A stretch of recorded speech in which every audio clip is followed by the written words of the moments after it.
Hello guys! So nandito na po tayo sa screen ng aking mobile phone. Check po natin ngayon kung magkano ang naging revenue ko sa latest video ko dito sa YouTube. Only 6 views guys. Tingnan natin kung mayroon tayong kinita. So click lang natin ang YouTube Studio.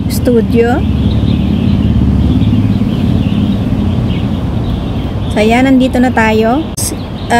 Click lang natin ang content dito. Check po natin kung magkano ang revenue ko dito sa bleach disinfectant for foot must try. Yan. I-check. Click lang natin to. At punta lang tayo sa video analytics ng video na to.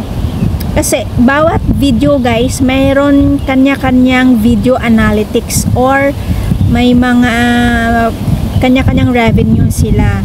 So itong video ko na to na bleach disinfectant for foot must try, ito lang, i-check muna natin. So click lang natin itong go to video analytics. So ayan, may 7 views.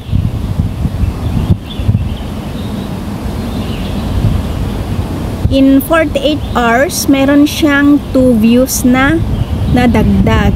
May nanood din pala, may nag-click, may pumindot. So check natin ang revenue niya. So ayan, meron siyang estimated revenue 0.02. Views is 6. How much advertisers pay since published? May nakalagay dito $3.18. Pero playback based cost for every 1K views ang sa CPM niya. Pag umabot ito ng 1K views ang video ko na to, papasok yung $3.18. Yan. Dito naman sa earnings by ad type, skippable video ads. Yun lang ang lumabas na ads. Kasi maikli lang to, 3 minutes lang. So isang video pa lang ang lumabas, isang video lang.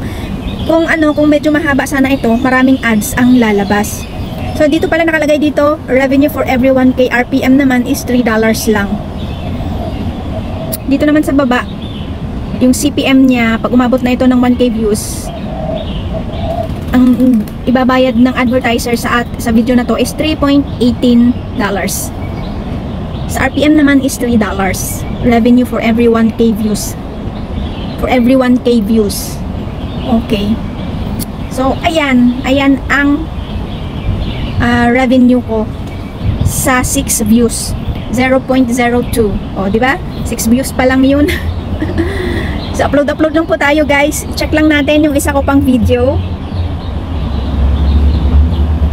So ito ang video ko, guys, na kada check ko, ang dumadagdag ay 1K views. So itong naglinis ako ng refrigerator ni Amo. Ayan, click natin yan.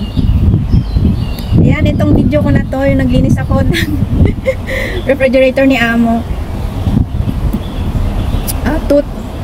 August 14, 2021 premiered. Umabot na siya ng 5.3K views. Hindi ko ito, pinapabayaan ko lang ito, mga videos ko dito sa YouTube, guys. Parang tinamad na kasi ako mag-upload. Pero nung sinilip ko, ito yung revenue ko dito. Tingnan natin, view more. 4.4K views, more than usual. Concurrent viewers. Yun o. Tingnan natin ang revenue.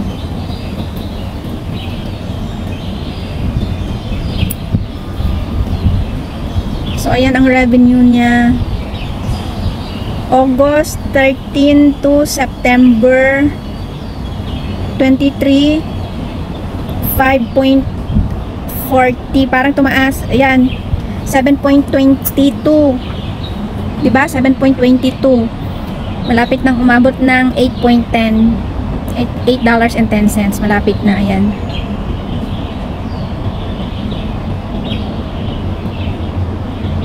Ito naman, yung isang video ko kanina, yung 6 views lang yung Clorox na na video ko about Clorox.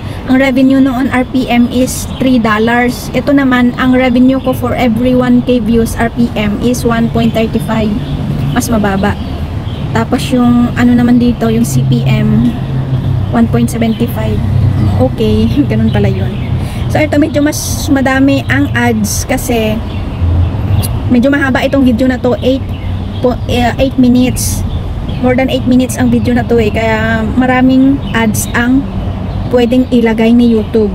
Kaya mas mahabang video, mas maganda talaga. Ayan.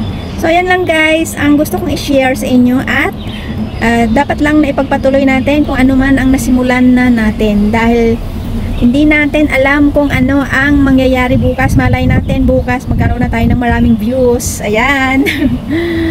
So thank you so much sa mga nanonood and keep on uploading lang po tayo. So ayan lang guys, thank you so much. Bye.